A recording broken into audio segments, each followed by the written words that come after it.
All right, Josh, all of us in franchising have accidentally fallen into it. How did you accidentally fall into franchising?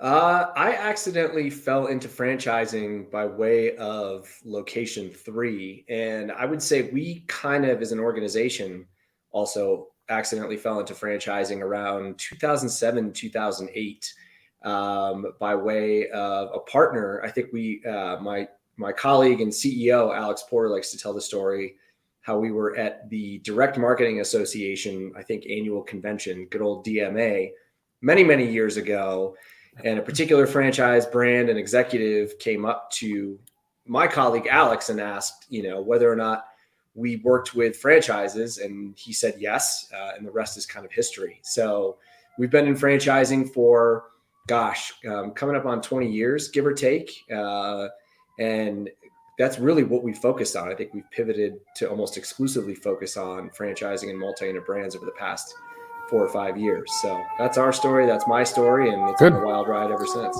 Frame what you do for a franchise brand in the simplistic sense.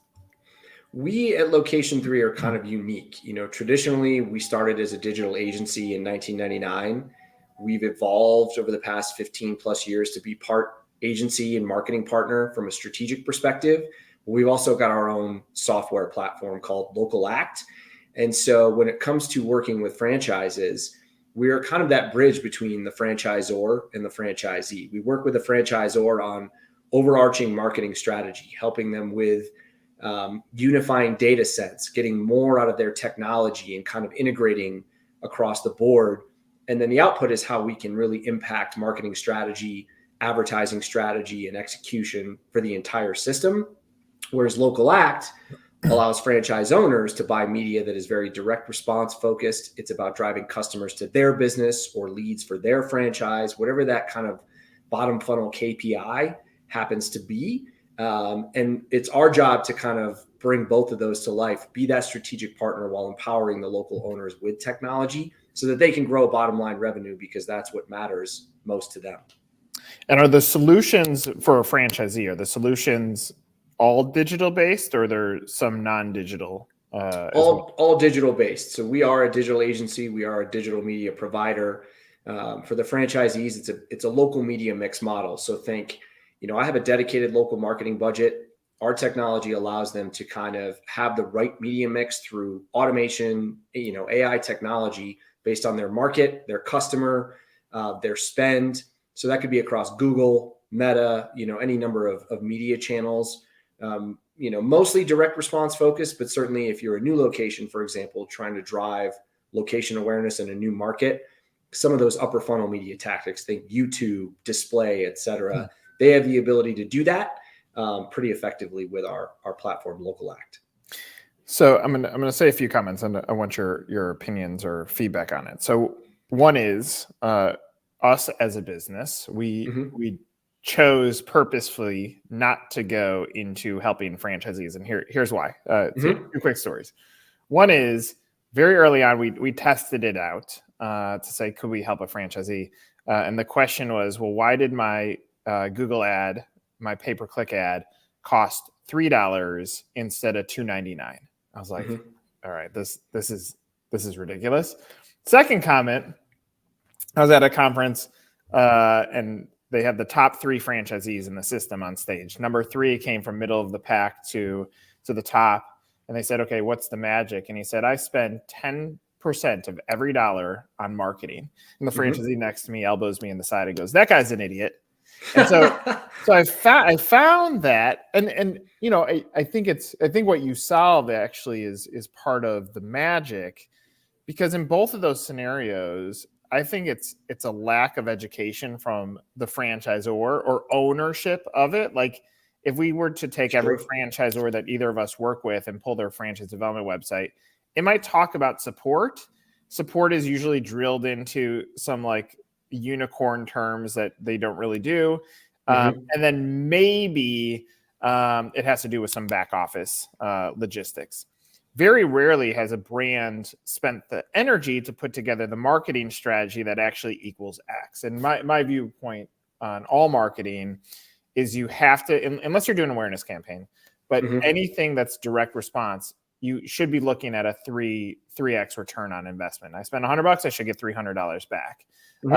So anyway, those are some of the reasons that we've avoided it. How have you managed those headaches, and how have you helped solve some of that of the communication gap between a franchisor and then obviously a supplier?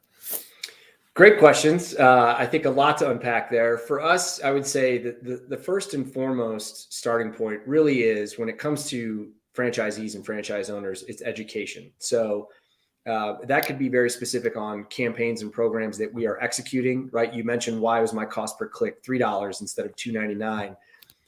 We can get very specific on helping educate business owners on digital metrics, KPIs, how to assess marketing performance, how to assess return on their investment, knowing that the franchise owner in Topeka, as we always say, is going to be different than the one in Tallahassee, than the one in Charlotte, across the board. So how do we do that effectively one-to-one? That's a challenge, right? We're talking about economies of scale.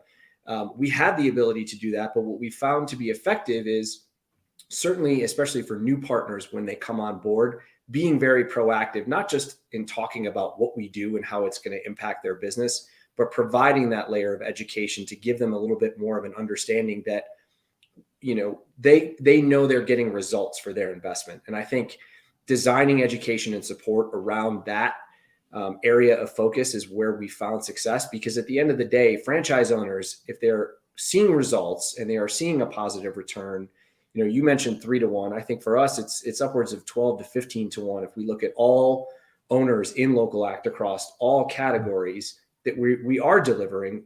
So we know that to be true. We need to make sure that for our teams, it's being effectively communicated both at a macro level, is where it requires a bit more of that one-to-one approach, knowing that 12 to 15 to 1 may not be felt by the Topeka owner or the Tallahassee owner, if that makes sense. So in summary, here's what's going on in our world. Here's how digital media is going to be a business driver for you and for the broader franchise system. We understand there are nuances to every business in every market, and finding that sweet spot of kind of that broad-based education, ongoing support, and communication, which I know you mentioned earlier.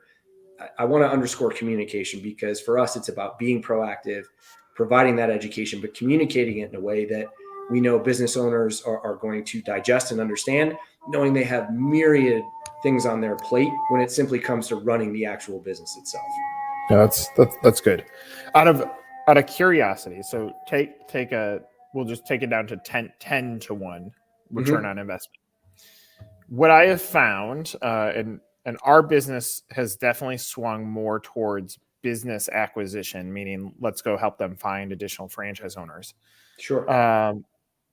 Very early on, we would offer, say, PR services, and the PR would be done, and we would get to the end of a relationship, and the client says, we're going to fire you because we're not growing at the pace that we wanted to grow. And I'm like, but we got you Today Show and we got you Wall Street Journal. Like, but what about this? And it's like, yeah, we're not growing franchises.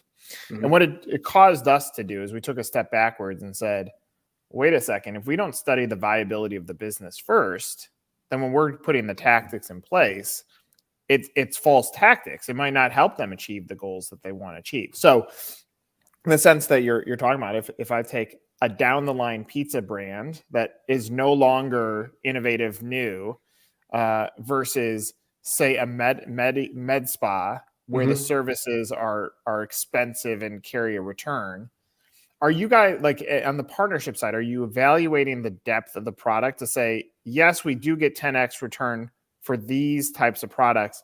Realistically, because of the crowdedness of the marketplace, you're not going to get that unless you get to a ridiculous spend that gets the snowball running. How much of that conversation are you having with your clients?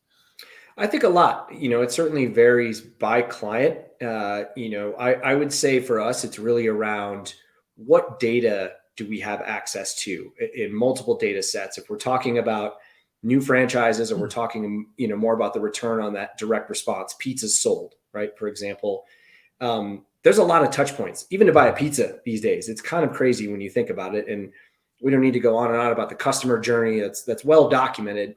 The point being is that customer journey is continuing to grow. The value in that are those individual data points. And by being, a digital marketing partner, and a technology provider, we have access to a lot of that. It varies by client. We have some clients where we have access to point of sale system data that we can get right down to brass tacks and talk about what that return looks like, the touch points along that journey, certainly from a digital perspective, that influence that sale, and start to look at where we're netting out in terms of their core KPIs. But I think more importantly, you mentioned kind of those goals and those KPIs, especially as it relates to some of the upper funnel stuff that we know is necessary to drive that brand visibility, brand awareness, and hopefully loyalty down the line. It's measurement. And I think where we see a lot of franchises still, by nature of the business model, you have the brands, you have the franchise owners, it's fractured data sets. They have goals, they have KPIs. We've aligned on those, whether it's that partner or themselves internally. The challenge is measuring it and how they're measuring it, because much of that data lives in different systems, different platforms. They have analytics from here, they have data from here. It's trying to marry it in a way that they can actually make sense of and subsequently take real action as it relates to the business, whether at a national or brand level, or on a specific market level, or even a location level. So I would summarize, that's really where we focus on, is what data do you have available? Are those data sets integrated in a way that's meaningful for you? And if not, what tools, what technology can we use to kind of break down some of those barriers? I think that's where we see more of the aha moments. And then it opens the door to, now we can more effectively measure what matters and focus marketing, advertising, and everything that we do to impact those KPIs and goals. That's where we find success. I track everything you're saying. Is it sometimes hard to simplify the message down to a franchise owner that doesn't? Is that the frustration point of the business? I think so. I think, and it gets back to, I mentioned communication, we really work with the franchisor as a partner. How are we working together to make sure that we're communicating in the same fashion, in the same specifics to those franchise owners, whether one-to-one or en masse? I think that is a key piece of it. It varies by system, and it varies for different reasons, right? We could be working with a system that has experienced hockey stick growth, and sometimes the genie comes out of the bottle, and there's things that you need to do organizationally, operationally, to kind of put some structure around it in a way that is going to be impactful. It varies. It really varies. Legacy brand, new brand, emerging system. I think what we found in franchising broadly is that not a single franchise, even within the same business category, operates in the same way. Yeah. I'm sure that's not news to you, but I think as we realized that over our tenure in franchising, that's where we got better in being able to kind of solve some of these challenges that are very specific to the brands and the organizations and the owners themselves. Out of curiosity, what's your viewpoint on social media today? I mean, obviously you're using it as a tactical delivery of ads. My viewpoint is brands ruined social media because they forgot the word social. It just was buy my product. And when the beauty of it was conversation. Is the conversation gone? Is it now just a media, which is still deeply valuable because you can get in front of the right people in the right market, but has social left the building? I don't think it's left the building. I think it's certainly shifted, to your point. Personally, I see in my own feed, I think I've been on Facebook since 2006, right? We've all seen, kind of to your point, how brands have inundated the newsfeed when I just want to see information on the rare occasion that I'm on there for my friends and family. I think generationally, when you look at some of the younger generations, right, Gen Z, et cetera, there's the obvious conversation around TikTok and how TikTok is being used as just one example, even as a search engine to find information. Is TikTok right for every franchisor and franchisee? Absolutely not.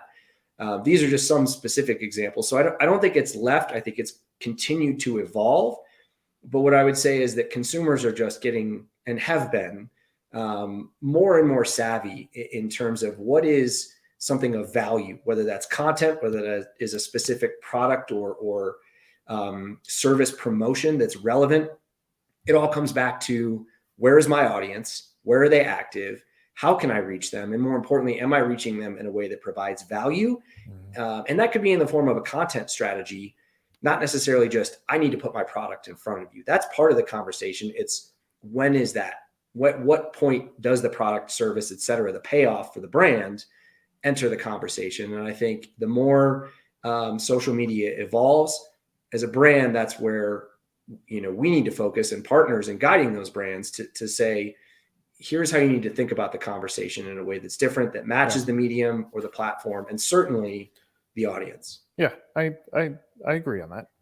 So let's say someone's watched this up to this point. What else do you want them to know about Location3? Or is there anything else that you want the ghost candidate to know to reach out to you guys? I think what I said earlier is, for us, we found a lot of success in franchising by talking about some of these issues with our partners that you and I have discussed today, and being that bridge between the brands and the franchise owners, not just from a strategy standpoint, but certainly from a marketing execution, a technology partner standpoint. That's really, for us, where we like to say it's people plus platform. Mm-hmm. There's countless digital agencies out there. There's plenty of software tools. We have found success in working with partners to understand, again, what data do they have available? What is it telling them about the audiences they want to reach? And how can we use that in a way that's meaningful, that's measurable? And then how do we empower franchise owners through technology in particular to execute local marketing that is, as I said before, very direct response focused in most instances? Because with all that franchise owners have to work on to keep the business functional, operational, profitable, there's not a lot of time left to think about marketing and advertising. And we see this all the time. It often kind of gets pushed toward the back burner. We've had success in making sure that marketing is running, it's sustainable, and it's impactful for that business owner, so that they can spend more of that time focused on running the business and knowing that they're getting a positive return at the end of the day. Yeah, I love it. I mean, like the highlight term is obviously communication. And if you're looking at a brand relationship, or a brand wants a relationship with someone that's like, I'm not just going to tell you what you want to hear. We're actually going to look at your data and come up with a game plan where it's not one size fits all. And the other thing that I take away from your last answer, I agree with you. If Disney, the theme park, never marketed, they've perfected operations. They know operations are down, but imagine if nobody came to their parks.